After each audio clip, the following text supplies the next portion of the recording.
Everyone, ओम नमः शिवाय and welcome back to the channel. I hope कि आप सभी ठीक होंगे और अपना भी ध्यान रख रहे होंगे और आप सभी की तैयारी भी एकदम अच्छे से चल रही होगी। तो आज जो एनालिसिस करने वाले हैं ये करेंगे यूपी पुलिस के टेक्स्ट बुक के फर्स्ट मॉक टेस्ट का स्कोर। तो जिन भी लोगों ने यूपी मतलब जो टेक्स्ट बुक है उस पर अगर आपने पास ले रखा हो, चाहे वो कोई सा भी पास हो, तो उसमें आपको काफी सारे एग्जाम्स के मॉक टेस्ट मिलते हैं, जिसमें आज मैं एनालिसिस जो करने वाली हूँ पहले मॉक टेस्ट का करेंगे, क्योंकि मैंने अभी तक टेक्स्ट बुक पर यूपी पुलिस का कोई भी मॉक टेस्ट नहीं लगाया है। मैंने टेक्स्ट बुक पर जितने भी मॉक टेस्ट लगाए हैं वो यूपीएसआई के ही लगाए हैं। यूपी पुलिस का मेरा पहला मॉक टेस्ट था। तो कहीं ना कहीं अगर मैं बात करूँ ना, तो इसमें जो पैटर्न रखा गया है ना, इसमें सब्जेक्ट ना अलग अलग डिवाइड नहीं कर रखे कि हिंदी अलग दे रखी है, जीके जीएस अलग है, मैथ अलग है और रीजनिंग अलग है। ऐसे कुछ नहीं था। और कौन सा पार्ट कहाँ से शुरू हो रहा था, कहाँ खत्म हो रहा था, कुछ समझ नहीं आ रहा था। पूरे 150 क्वेश्चन सीक्वेंस में थे, जिसकी वजह से मुझे टाइम को पूरा मैनेजमेंट मतलब टाइम का पूरा मैनेजमेंट करने में बहुत ज्यादा दिक्कत हुई। मेरा टाइम भी कम रह गया था। इस वाले मॉक टेस्ट में मेरा बहुत ज्यादा कम स्कोर हुआ है। और कहीं ना कहीं इसलिए ही मैं बोलती हूँ कि हमें जो मॉक टेस्ट है ना वो अलग अलग प्लेटफॉर्म से लगाने चाहिए। जहां आरडब्ल्यू पर मेरा 232 आया था शायद लास्ट वाले मॉक टेस्ट में मेरा स्कोर, इस वाले मॉक टेस्ट में मेरा बहुत ज्यादा कम रहा है। एक तो इसी वजह से क्योंकि 150 क्वेश्चन एकदम सीक्वेंस में थे, 1 से लेकर 150 तक। सब्जेक्ट कहीं नहीं लिखा हुआ था, ताकि आपको ये आसानी रहेगी। पहले हम देखो, जब भी आप कोई मॉक टेस्ट दे रहे होते तो पहले ही सोच लेते हो कि हिंदी पहले करनी है, जीके जीएस पहले करनी है। ऐसा पता ही नहीं था कुछ कि कौन सा पार्ट कहाँ से स्टार्ट हो रहा है। बस एक बार पहले नंबर से शुरू करा, पहले क्वेश्चन से शुरू करा, लास्ट में 150 क्वेश्चन तक ऐसे ही करते जाना था। तो इस चीज का भी बहुत बड़ा फर्क पड़ा, क्योंकि जिस तरह से मैं अपना टाइम डिवाइड करके रखती हूँ कि हिंदी में ज्यादा से ज्यादा 10 मिनट लगाने हैं, जीके जीएस में ज्यादा से ज्यादा 10 मिनट लगाने हैं, उसके बाद जो बचा हुआ टाइम होगा जी उसमें रीजनिंग में देना है, और उसके बाद भी जो बचा हुआ टाइम होगा वो मैथ में देना है। लेकिन यहाँ पूरे 150 क्वेश्चन थे, पूरा सब कुछ आपको अलग से ही करना था, तो टाइम मैनेजमेंट सही से नहीं हो पाया।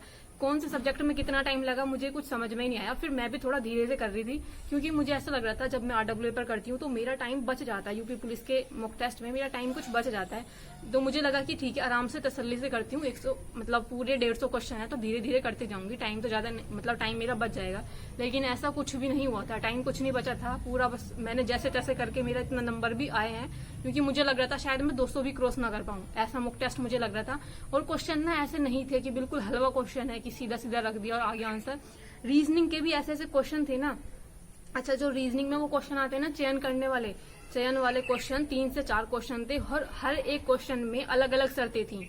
जैसे हम क्या करते हैं, जैसे आरडब्ल्यू पर कोई मॉक टेस्ट आता है, उसमें कोई चयन वाला क्वेश्चन हुआ तो एक ही शर्त के अनुसार 4-5 क्वेश्चन बने रहते हैं। लेकिन इसमें 4 क्वेश्चन थे, चारों के लिए अलग अलग शर्तें थी। तो ये बड़ा डिफिकल्ट लगा मुझे, क्योंकि बहुत लेंथी क्वेश्चन बनता है ये। उसके बाद एक को पढ़ो, उसके पूरी चीजें समझो, उसके बाद उसके आंसर करो, फिर नेक्स्ट उसी के जैसा पढ़ो। ऐसे जो 4-5 क्वेश्चन थी उनकी वजह से बहुत टाइम लग गया। रीजनिंग की मैं बात कर रही हूँ यहाँ पर।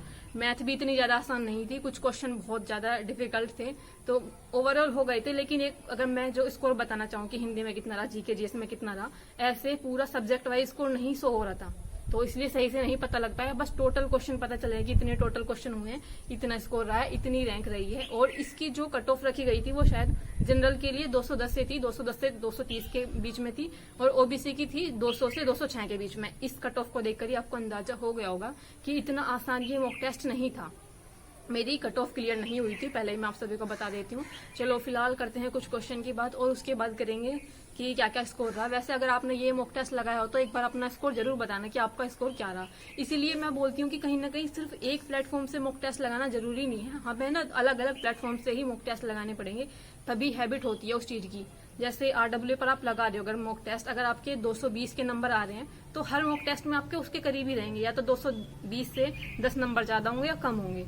लेकिन अगर आप दूसरे प्लेटफॉर्म पर लगाओगे आपको डिफरेंस समझ में आ जाएगा कि वहां पर आपका कितने भी नंबर का ऊपर नीचे हो सकते हैं, कितने भी नंबर कम हो सकते हैं, कितने भी नंबर ज्यादा हो सकते हैं। वो डिपेंड करता है कि उनका मॉक टेस्ट का लेवल कैसा है। तो चलो फिलहाल ज्यादा बातें नहीं करते, अभी शुरू करते हैं कुछ क्वेश्चन, और उसके बाद देखेंगे जो पूरा टोटल ओवरऑल स्कोर क्या रहा था। तो अपना स्कोर भी एक बार जरूर कमेंट करना। मुझे तो सही लग रहा था एकदम, मतलब क्वेश्चन ऐसे थे टू द पॉइंट। जैसा पेपर आया था जो यूपी पुलिस का था उससे तो शायद डिफिकल्ट ही क्वेश्चन इसमें बने हुए थे, बट ठीक है चलो देखते हैं। अभी एक क्वेश्चन था जो मेरा बस गलती से गलत हो गया। रीजनिंग में था कि यदि 2 जनवरी 2019 को बुधवार है तो 1 जनवरी 2020 को सप्ताह का कौन सा दिन था। मैंने बृहस्पतिवार लगा दिया, जबकि होना चाहिए था इसमें बुधवार। तो बस ये हो गया गलती से गलत, नहीं तो इतना आसान क्वेश्चन भी गलत होना नहीं चाहिए था, क्योंकि मतलब अगर इतना आसान क्वेश्चन भी बस गलत कर रहे हैं तो फिर और उसके बाद एक क्वेश्चन था, ये जो कागज को मोड़कर इस तरह से काट दिया गया, ये वाला क्वेश्चन था। ये कागज आप देख रहे हो, इसको मोड़कर इन्होंने काटा, तो इन्होंने पहली वाली आकृति बनाई है, तो ये वाला मेरा गलत हुआ था। मैंने इसमें डी ऑप्शन चूज किया था, तो ये वाला, क्योंकि इसमें अगर आप लास्ट में ये वाला कोना देखोगे ना, इसमें यहाँ पे ट्रायंगल बनता हुआ कहीं भी नहीं आपको दिखेगा, जो इधर गोले के बाद ये ट्रायंगल सा बन रहा है, तो ये क्वेश्चन मेरा गलत था। और उसके बाद एक और क्वेश्चन था ऐसे ही, शायद मैथ में था या रीजनिंग में था, ये कंप्लीट नहीं पता। ए और बी की आयु का अनुपात 8 साल पहले 2 और 3 था, 4 वर्ष पहले उनकी आयु का अनुपात 5 और 7 था, अब से 8 वर्ष बाद उनकी आयु का अनुपात क्या होगा। तो ये क्वेश्चन भी मेरा गलत हो गया था। अब मुझे समझ आया ये मेरा क्यों गलत हुआ था। मैंने जल्दबाजी में क्या किया, अब से 8 वर्ष बाद पूछा इन्होंने, मैंने इसको जो पहले इन्होंने 8 साल बोला था ना, सिर्फ 8 ही ऐड किया, 8 के बाद 8 और ऐड करने थे, यानी कि 16 ऐड करने थे।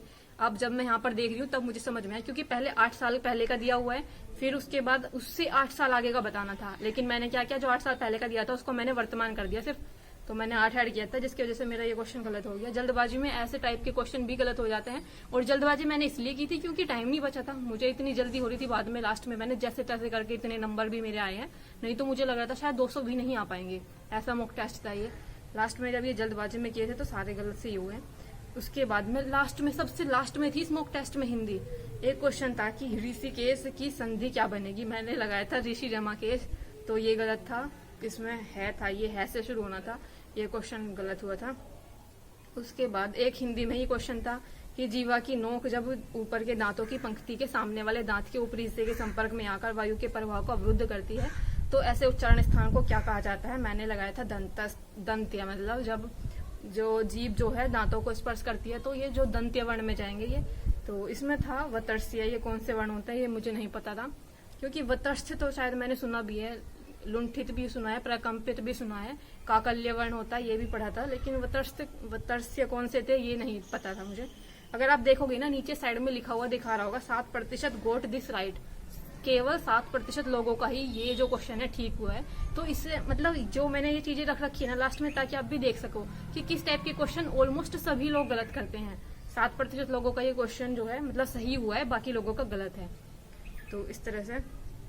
उसके बाद एक विराम चिन्ह का क्वेश्चन था हिंदी में, मुझे लगता है आज मेरी हिंदी में ही ज्यादा गलतियां हुई है, मैथ के फिर भी हो गए थे काफी। जैसे हिंदी में ये क्वेश्चन था कि इसमें बताना था कि विराम चिन्ह का क्या मतलब कौन सा सही सीक्वेंस बैठेगा, मैंने तीसरा लगाया था, इन्होंने सेकंड वाला माना है, क्योंकि जैसे के बाद मुझे ये नहीं लग रहा था कि ये जो निर्देशन वाला चिन्ह है जैसे के बाद ये आएगा, क्योंकि निर्देशन वाला चिन्ह जहां तक मैंने देखा है, निर्देशन वाला चिन्ह जब लगता है जब उसके कोई आपने वर्ड लिख रखा हो, फिर उसको अलग से एक्सप्लेन कर रखा हो, बहुत अच्छे से उसके बारे में बता रखा हो, तो ये क्वेश्चन मेरा गलत हुआ था। उसके बाद एक और हिंदी में ही क्वेश्चन था कि लघु गुरु के क्रम को बनाए रखने के लिए किसका प्रयोग होता है, मैंने लगाया था गण, क्योंकि आपने देखा होगा जगण मगण तगण रगण ये इतने सारे होते हैं, इनमें स्पेशल यही देखा जाता है कि कहाँ पर 2 मात्राएं हैं कहाँ पर, क्योंकि 1 2 करके ये बनते हैं ना, इसका सूत्र भी होता है शायद कुछ, जय माता राजबांसल ऐसे करके कुछ इसका वो होता है याद करने का, तो मैंने इसलिए गण लगाया था, क्योंकि गण में ही इनकी संख्या गिनी जाती है, लेकिन इनके अकॉर्डिंग था गति, तो ये क्वेश्चन भी मेरा गलत हुआ। अगर आप देखोगे सिर्फ 5% लोगों का ये क्वेश्चन सही है, यानी कि हम लोग बिल्कुल एवरेज में ही आते हैं, जैसी लोग सभी लोग गलतियां करते हैं वैसे ही हम भी गलतियां करते हैं ये वाले क्वेश्चन में। तो देखो ये क्वेश्चन गलत हुआ था, यही क्वेश्चन मैंने रखे थे जिसमें हिंदी के ही शायद मेरे सबसे ज्यादा गलत थे। एक तो इसमें सेक्शन वाइज अलग अलग नहीं दिखा रखा कि आपके हिंदी में कितने सही है, रीजनिंग में कितने सही है, मैथ में कितने सही है, जीके जीएस में कितने सही है, जिसकी वजह से एनालिसिस ना बहुत बेकार से लग रहा है मुझे। अगर अलग अलग दिखाते तो ये तो पता चलता कि एटलीस्ट जीके जीएस में कितना स्कोर हुआ है हमारा, मैथ में कितना स्कोर हुआ है, ताकि ये पता चल पाता, उस सब्जेक्ट पर ज्यादा मेहनत कर पाते जिसमें पता चलता ज्यादा स्कोर कम हुआ है। तो फिलहाल चलो बात करते हैं स्कोर की। स्कोर रहा था मेरा 206.5 300 में से, और रैंक जो रही थी वो रही थी 737, परसेंटाइल फिर भी 95 थे, तो कहीं ना कहीं मुझे ये ठीक लगा कि चलो परसेंटाइल तो एटलीस्ट 90 प्लस है, और एक्यूरेसी थी 78%, और क्वेश्चन जो अटेम्प्ट किए थे 142 क्वेश्चन मैंने अटेम्प्ट किए थे, 150 में से 8 क्वेश्चन अनअटेम्प्ट थे, और इनकरेक्ट क्वेश्चन 31 थे। तो अगर आप ऊपर देख रहे हो ना, जनरल की कट ऑफ 210 से 230 के बीच में दिखा रहा है ये, तो मेरी कट ऑफ क्लियर नहीं होती। जैसे मैं इस पर जनरल पर क्लिक करोगे ना, तो आपको और भी कैटेगरी दिखाएगा, ओबीसी और अदर कैटेगरी। जैसे मैंने ओबीसी पर क्लिक किया तब उनकी कट ऑफ दिखाई थी 200 से 206 के बीच में थी शायद, या 5 के ऐसा कुछ था, या शायद 210 के बीच में थी। तो ये था, ये सारे स्कोर मैंने आपको बता दिया। 206 मुझे लगता है ये स्कोर करने में ना, इसमें 206 स्कोर करने में भी ऐसा लग रहा था कि शायद बनेगा नहीं बन पाएगा इतना स्कोर। तो ये रहा था कुछ इसका पूरा टोटल स्कोर बता दिया मैंने आप सभी को। और बाकी आपका कोई क्वेश्चन हो तो प्लीज कमेंट कर देना, क्वेश्चन से पहले अपना स्कोर जरूर बता देना। तो बाकी मिलते हैं नेक्स्ट वीडियो में, तब तक के लिए bye bye, take care and Radhe Radhe.